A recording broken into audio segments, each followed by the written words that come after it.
எல்லா தமிழ் மக்களுக்கும் என்னுடைய வணக்கம். இன்றைக்கி நம்ம செய்ய போகிறது அடை.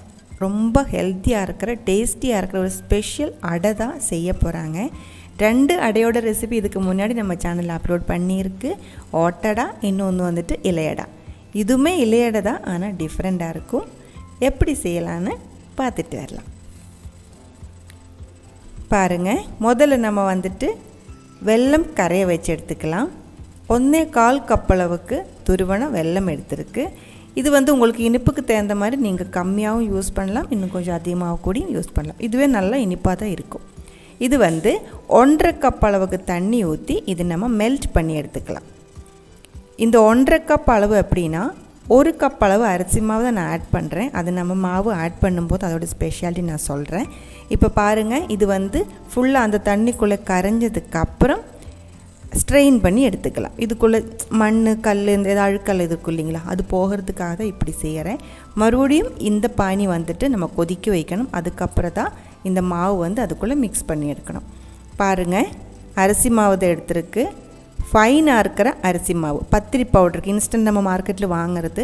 இந்த மாதிரி ரொம்ப பவுடராக இருக்கிறது 1/2 கப் அளவுக்கு எடுத்துருக்கு. பார்த்துக்கோங்க, இந்த மாவில் தான் அப்பம், இடியப்பம், பத்திரி எல்லாம் செய்வாங்க. ரொம்ப பவுடர் மாதிரி இருக்கும். கூடவே 1/2 கப் அளவுக்கு புட்டு பவுடர். புட்டு பவுடருக்கும் அப்பம் பவுடருக்கும் என்ன டிஃப்ரென்ஸ்னு நிறைய பேர் கேட்டாங்க. அதனால தான் நான் இந்த அளவுக்கு டீட்டெயிலாக சொல்கிறேன். புட்டு பவுடர்னால் இந்த மாதிரி இருக்கும், கொஞ்சம் ரவை மாதிரி இருக்கும், கொஞ்சம் தரியாக தான் இருக்கும். பார்த்துக்கோங்க, இதுதான் புட்டு பவுடர். இப்போ இந்த 2 பவுடருமே மிக்ஸ் பண்ணி தான் நம்ம இப்போ அடை செய்கிறாங்க.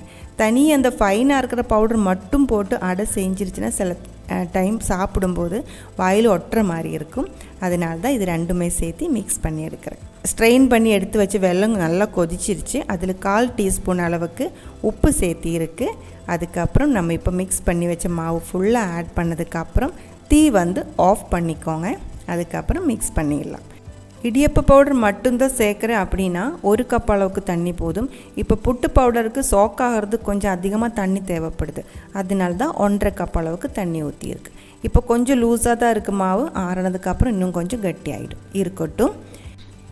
10 ஏலக்காய், 1/2 டீஸ்பூன் அளவுக்கு ஜீரகம், இது 2மே கொஞ்சம் பவுடர் பண்ணி எடுத்துக்கோங்க. இல்லை கொஞ்சம் இடித்து எடுத்தாலும் போதும். இது மாவு பிசையும் போது அதுக்குள்ளே ஆட் பண்ணி நம்ம பிசைஞ்சு எடுக்கிறதுக்கு இன்னும் கொஞ்சம் ஐட்டம்ஸ் தேவைப்படுது. அது என்னன்னு சொல்கிறேன். அதுக்கு முன்னாடி பாருங்கள், மாவு நல்லா ஆறி இருக்குது. இப்போ நம்ம இதுக்குள்ளே ஒன்றா ஆட் பண்ணி மிக்ஸ் பண்ணிடலாம். 1/2 கப் அளவுக்கு துருவன தேங்காய், நம்ம இடித்து வச்ச ஏலக்காய், ஜீரகம், அதோட பவுடர்.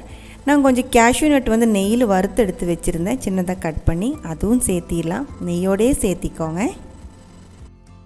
அப்புறம் பாருங்கள், ரைசின்ஸ். இது நான் வறுக்கலை, பச்சையாக தான் இருக்குது. வறுத்ததுக்கப்புறம் மறுபடியும் ஆவியில் வேக வைக்கும்போது நல்லா இருக்காது, அதனால நான் அப்படியே போட்டுட்டேன். இப்போ இது எல்லாமே சேர்த்து ஒரு டைம் மிக்ஸ் பண்ணி எடுத்துக்கோங்க. இதுக்குள்ளே உங்களுக்கு என்ன பிடிச்சது வேணாலும் நீங்கள் சேர்த்திக்கலாம். ஆனால் மேக்ஸிமம் நான் இப்போ இதுக்குள்ளே ஆட் பண்ணி இருக்குது. நல்லா ஒரு டைம் கையில் மிக்ஸ் பண்ணதுக்கப்புறம் அடுத்தது ரோபஸ்டா பழம்.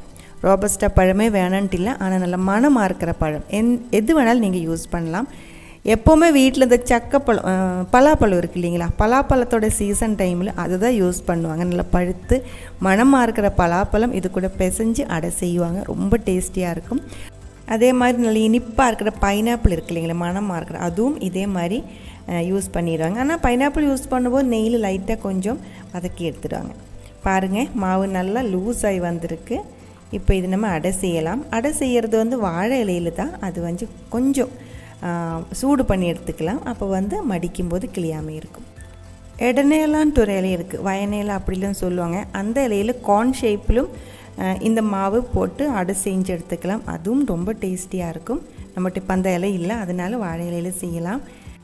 பலாப்பழத்தோட சீசன் எல்லாம் வரும்போது நிறைய வேஸ்ட் ஆகி போயிடும். எல்லாம் ஒன்றா பழுத்து சாப்பிட முடியாமல் வேஸ்ட் ஆகி போகும். அந்த டைமில் அந்த பழம் நல்ல இனிப்பாக இருக்கிற பழம் எடுத்துகிட்டு ஹல்வா மாதிரி செஞ்சு வைப்பாங்க. கொஞ்சம் கட்டியாக நல்ல டார்க் ப்ரௌன் கலராக பிளாக் ஹல்வாட ரெசிபி நம்ம போட்டிருக்கு இல்லைங்களா, அதே மாதிரி பலாப்பழத்தோட ஹல்வா செஞ்சு வைப்பாங்க.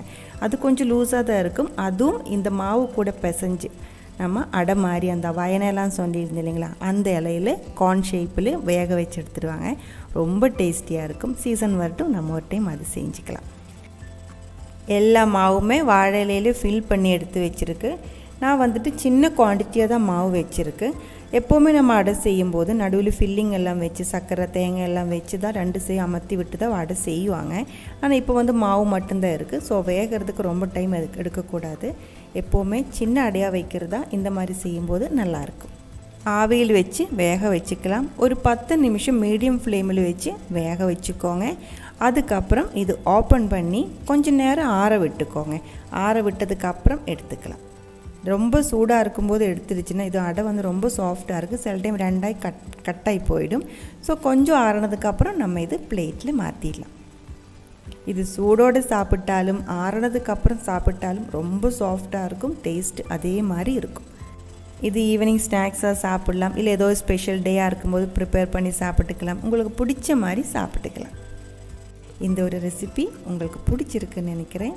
கண்டிப்பாக ட்ரை பண்ணி பாருங்கள். ட்ரை பண்ணி பார்த்ததுக்கப்புறம் உங்கள் கமெண்ட்ஸ் எல்லாம் சொல்லிவிடுங்க. இந்த சமையல் பிடிக்கிற ஃப்ரெண்ட்ஸுக்கு ஷேர் பண்ணி விட்டுக்கோங்க. நீங்கள் இதுவரைக்கும் கொடுத்துட்ருக்கிற சப்போர்ட்டுக்கு ரொம்ப ரொம்ப நன்றி. உடனே பார்க்கலாம் இன்னும் ஒரு ரெசிபியோடு. அது வரைக்கும் வணக்கம்.